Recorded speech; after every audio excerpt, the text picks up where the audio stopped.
প্রথমে দিছি কাঁচামরিচ আর পেঁয়াজ, তারপরে দিলাম একটু শুকনা মরিচের গুঁড়া, তারপরে দিলাম একটু হলুদের গুঁড়া বেশি দেব না, দিলাম স্বাদ মতো লবণ,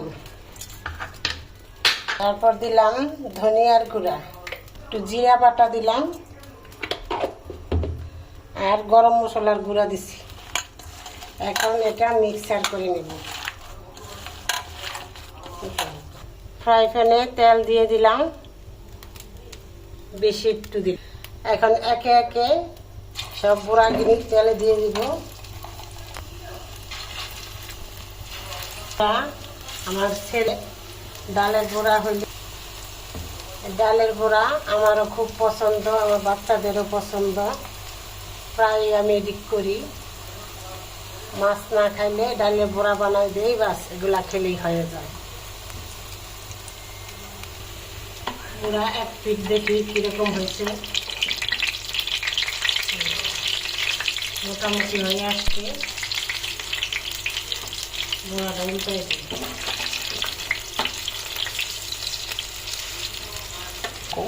গাইস, এই বড়া সবাই পছন্দ করে জানি, এটা খাওয়ার জন্য আমার ছেলে বাটি নিয়ে দেখেন দাঁড়ায় আছে, খাবে।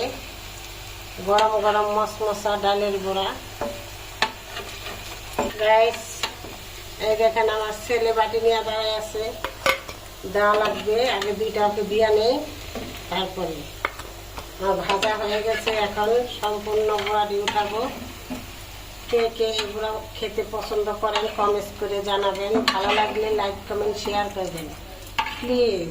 ভালো থাকেন, আল্লাহ হাফেজ। গরম গরম ভাত আর এই বড়া দিয়া খাবো, লগে নিছি একটা শুকনা মরিচ, সেই টেস্টি খাবার। ভালো থাকেন।